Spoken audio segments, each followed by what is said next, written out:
Hi everyone. So in this video, we'll learn about model training with the help of callbacks.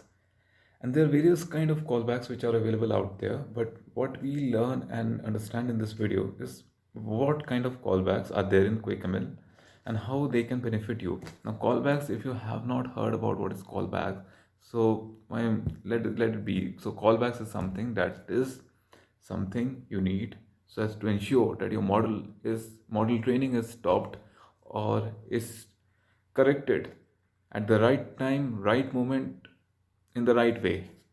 Why it is important? So let us begin with why it is important. Why it is important? Because model training, if not done properly, you can be stuck at a local optima, or anything might go wrong other than getting it right. So these are some preventive measures so as to prevent the model training from getting bad or worse or worst, right? So the ones which I have included in QuickML are first, learning rate scheduling; second, reduce learning rate on plateau; and third is early stopping. So these callbacks you might have heard about. So what is just a quick run through for what these are. First, learning rate scheduling. Learning rate scheduling is an alternative or a way so as to deal with your learning rate in a more specific way. The way you might feel is a better way to go. Like, let's say you have a data set, you're training on a model. So for you want that for the first 5 epochs, I want the learning rate with this.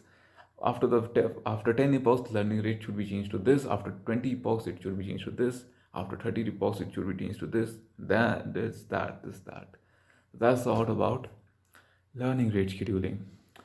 Then we have early stopping. What is early stopping? Early stopping is about you're training the model and you monitor some value. You monitor accuracy, you monitor loss. So let's say you are monitoring validation loss. While you are monitoring the validation loss, you observe that the validation loss is neither decreasing or it is increasing. So you stop it at the moment before it gets worse. Third, early stopping. This was early stopping. And third is reducing learning rate on plateau. This is a typical phenomena. Let us say this is your graph. This is something like your graph. This is something like a graph. And you're plotting loss values. So loss values are going over here, and after a while they get stuck like this. So this is like a plateau. This is like a plateau. So whenever you receive a plateau, you reduce the learning rate because it is an indication that you are stuck.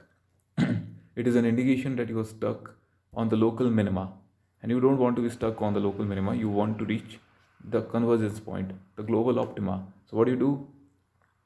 You reduce the learning rate, and by reducing learning rate, it drops. The lost value drops, and you're back on the track.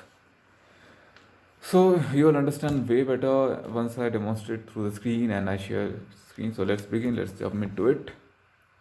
And here we go. So this is the idea of today's presentation. Today's what we'll be doing, we'll be covering model training with callbacks. First, First is you need to get QuickML, the necessary pip install and the necessary imports. Second, obtain the TPU strategy. Third, define the callbacks you need. Fourth, define the model as well as the callbacks that you need to have under strategy.scope. Fourth, define the parameters. Fifth, get the dataset. Sixth, start model training. As simple as that. This is extremely similar to all the previous works done. We had this, we obtained the QuickML. After that, we we defined the TPU strategy. We defined the instance. This was there defining the model under strategy or scope. This was there defining the parameters. This was there model training. So what changed? Nothing changed, but this is the only thing that is added. So let's begin. This is the documentation of callbacks. This is something I just did. Hold on. Let me turn the TPU on.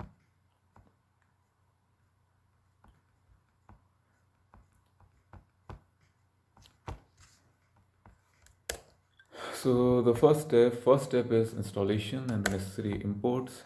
Second step is getting the TPU strategy as told over here. Third step,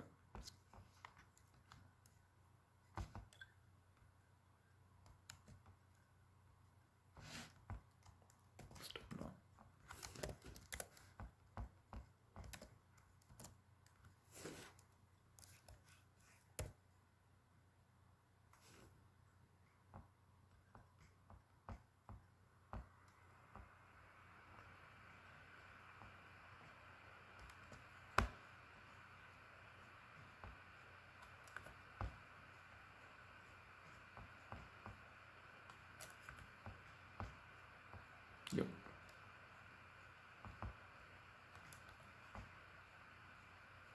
So here we are. The first step is this, getting the quick ML. Second step is having the strategy and the instance.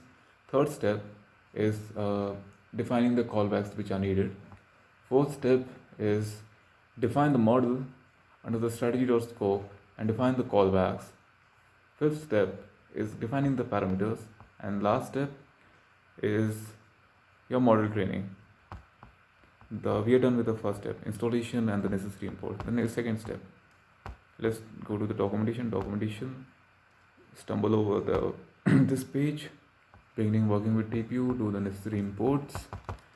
These things you must have learned by now because these are quite redundant. The workflow is quite simple and straightforward, to the point. However, nevertheless, we do it again.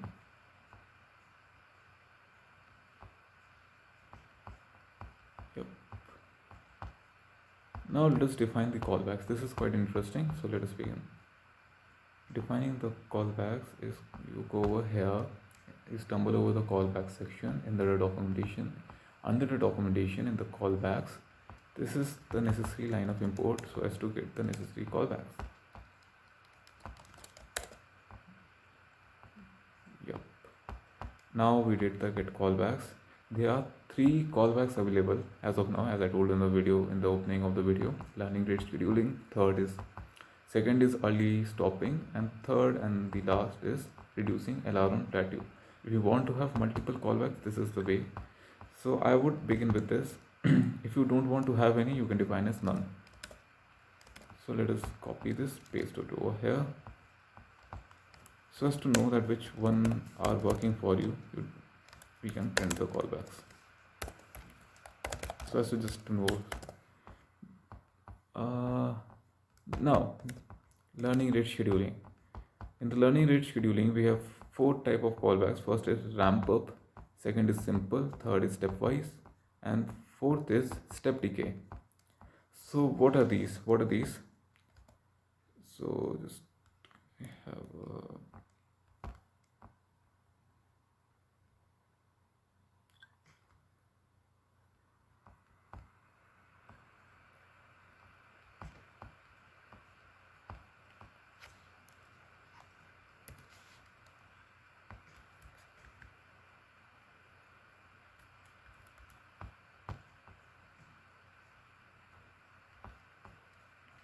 So what is the first one? First one is ramp up. So what is a ramp up?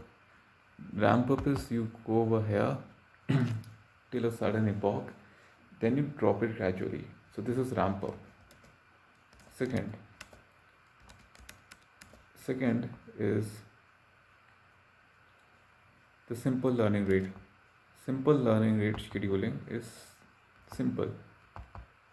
You simply decrease the learning rate gradually as per the increasing number of epochs. So as the epochs increase, your learning rate decreases. Next, stepped. What is stepped?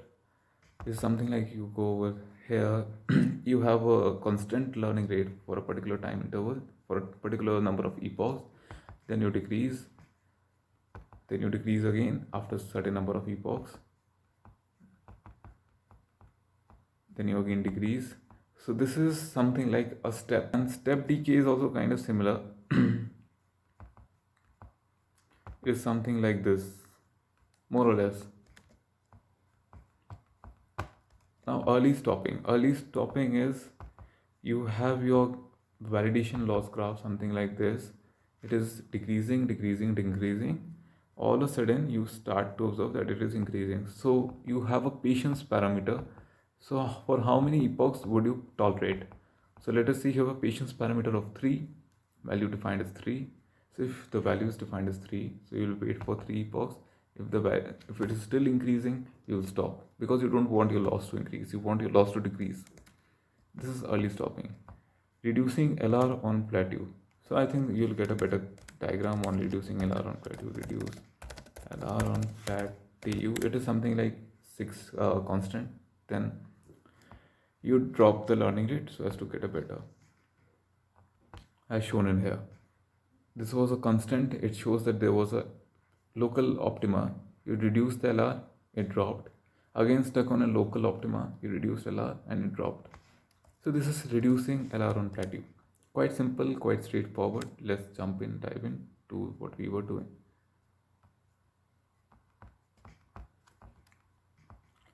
So as of now, let us only keep ramp up.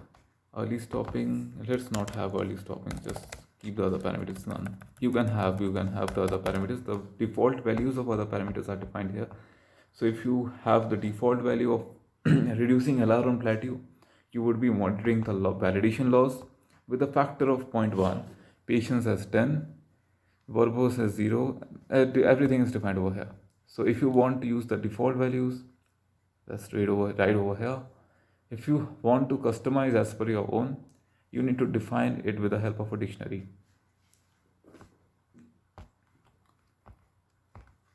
So let's see what it shows. Yep, it shows perfectly.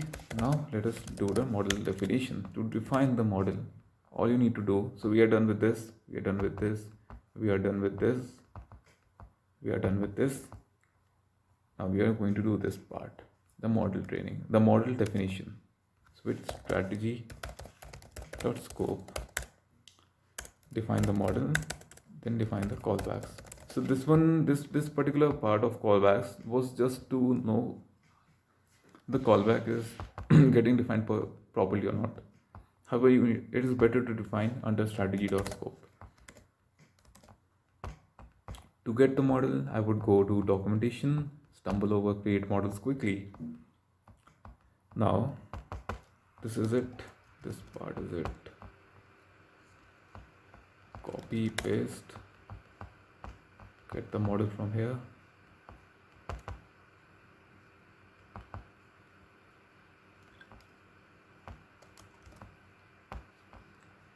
Paste it over here. Once you do it correctly, since it is a binary classification, cats and dogs, number of classes would be 1, because either it's a binary, it's 1. So we do the other way around. Either you do it cat or dog, or you do cat and not cat. Let's do for efficient net B1. Classification model default, freeze false. Input shape is 192 cross 192. Activation is sigmoid. Weights is ImageNet. Optimizer, let us say RMS prop. Loss is sparse categorical. No, loss is binary. Binary cross entropy accuracy, and we are good to go. Now let us define the callbacks. Callbacks would be this, get callback. Define the callbacks and press Alt Enter to run the cell. After we are done with this step, we need to get the parameters. Let us define the parameters. What all parameters do we need? We need GCSDS path,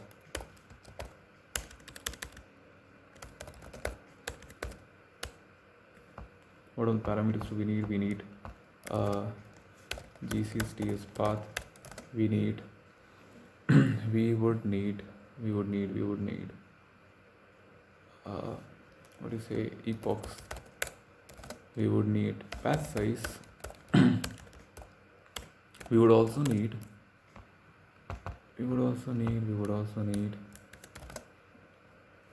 dictionary labeled, we would also need image size,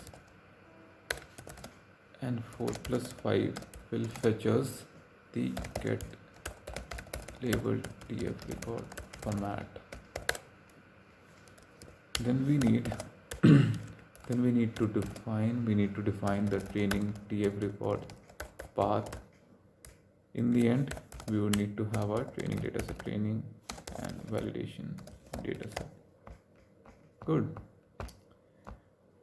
So let us begin with GCS path. To have the GCS path, you need to have Kaggle datasets. Import Kaggle datasets.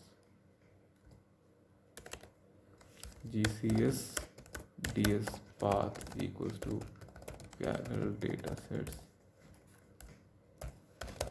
get GCS path. Now, since you are having a single dataset, it doesn't matter whether or not you mention within the round brackets of the parameter. However, if you mention, it's a good practice to mention. Let's check the GCS path. Now, once you're done with this, let us define epochs. So I will be training for 5 epochs. Batch size is always a multiple of 16, and strategy is preferably a multiple of 16, 16, 32, 64, 128 multiplied by strategy dot number of replicas in sync. Print batch size. Now, this part, the dictionary labeled image size and getting the TF record format.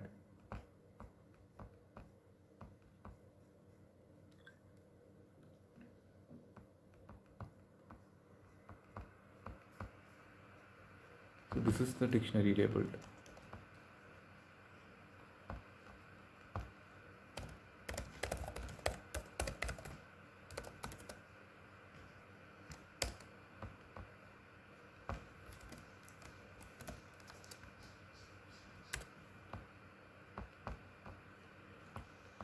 Image size is 192 cross 192.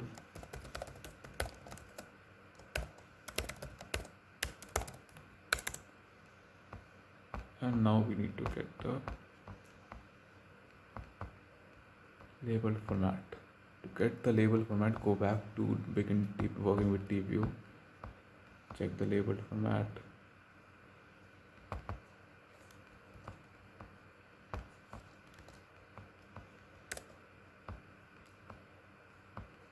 You get to know whether or not it was successful by getting the training data set.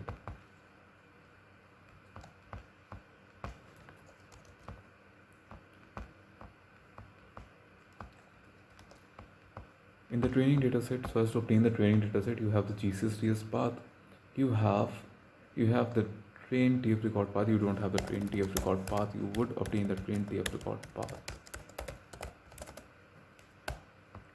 Yeah, this is the train TF record path. Now you are over here. From here you need to go to here. So /train.tf records and batch size we have. If it is successful, no, it is not. So what does it say? It says PR string. Something went wrong.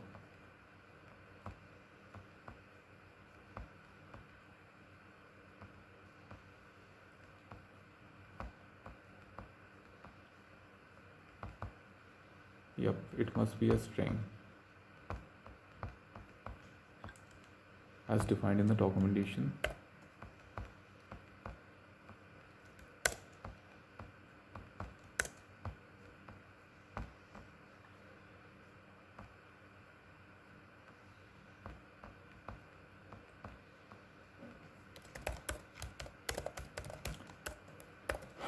Till the time it loads, we can begin with validation TF records. Where data set is something like get.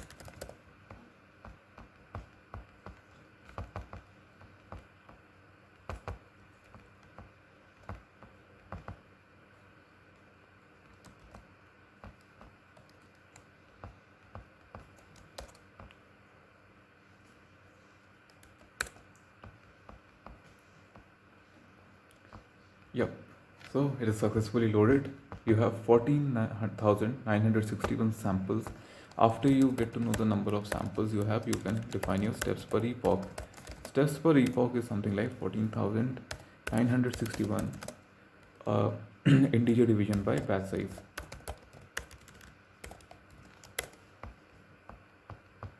Now let us begin with the model training. We have everything. We have reached this. We have done this. We have done this. Now this is the last step. Model.fit. Model.fit. Train dataset. Validation data is our val dataset. Epochs is epochs.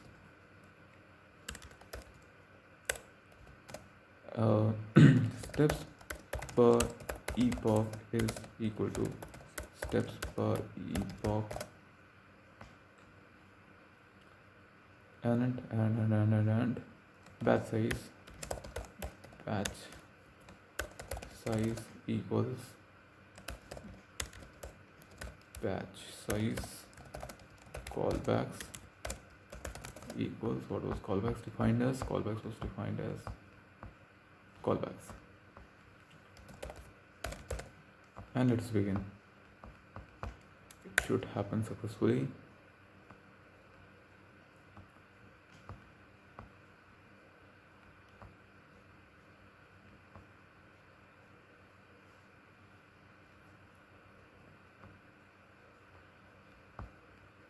So you can see overall this video took 16 minutes or 15 minutes. However, if you were to perform in my place, it would take 5 minutes. Why? Because I did all these things. These were there in that included. These were included in the time, and as well as my explanations. So if you were to perform in my place, so it would hardly take 5 minutes because of the number of steps. First step is quite easy, the installation and the necessary inputs. Second step, getting the TPU strat. Third step, defining the callbacks. Very, very easy. Fourth step, defining the model as well as callbacks. Extremely easy. Fifth step is something where you need to do something. So it is something like hardly 2 or 3 minutes. And then the model training. So entirely I would say it should happen and wrap up under 10 minutes and you will be done. You're good to go.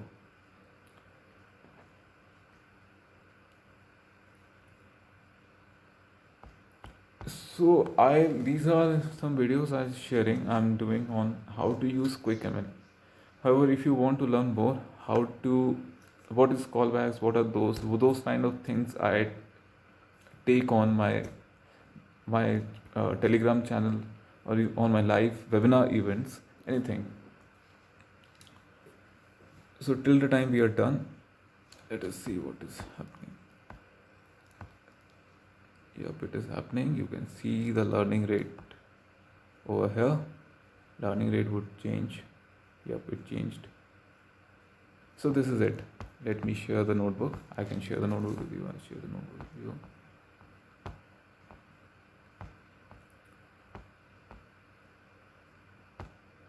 you. You can find the notebook over here. Go to worked examples. In the worked examples, go to model training with callbacks. The link will be active soon. Alright, take care. Bye-bye.